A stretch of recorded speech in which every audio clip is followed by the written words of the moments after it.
سنين التالي اليوتيوب التونسي كان يوتيوب صاعد بالكدا، وكانت فيه برشا مشاهدات باهية وبرشا يوتيوبرات باهيين كيما جيلي فيش كيما أحمد ريابي وكيما برشا يوتيوبرات آخرين. أما اليوم في 2025 تقريبا اليوتيوب التونسي مات بكله، ما عادش ثم حتى مشاهدات. اليوم باش نحكوا على كيفاش اليوتيوب التونسي كان قبل 5 سنين التالي وكيفاش اليوتيوب التونسي تو في 2025. حضر حاجة تاكلها وتبع معايا فيديو خاطر باش يعجبك الكتاب.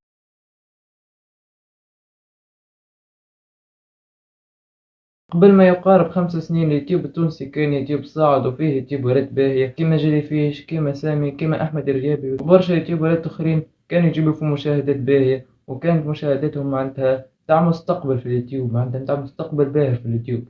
أما كل شيء باهي ديما يوفى فيه ساعة للأسف.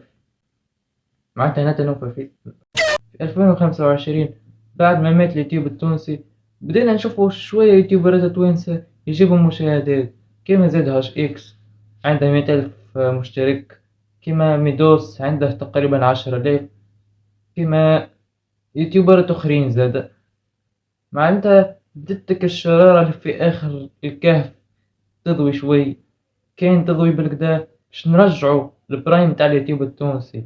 الرسالة متاعي من الفيديو هذا خلونا نرجعوا البرايم تاع اليوتيوب التونسي. إذا أنت أي يوتيوبر تونسي صاعد مش صاعد ما تجيبش مشاهدات تجيب مشاهدات في الحالات الكل، حاول اهبط على الموضوع خلينا نخلوه ترند خليه يجيب مشاهدات، خلينا نرجعوا البرايم تاع اليوتيوب التونسي ونعملوا اليوتيوب التونسي مستقبل باهر.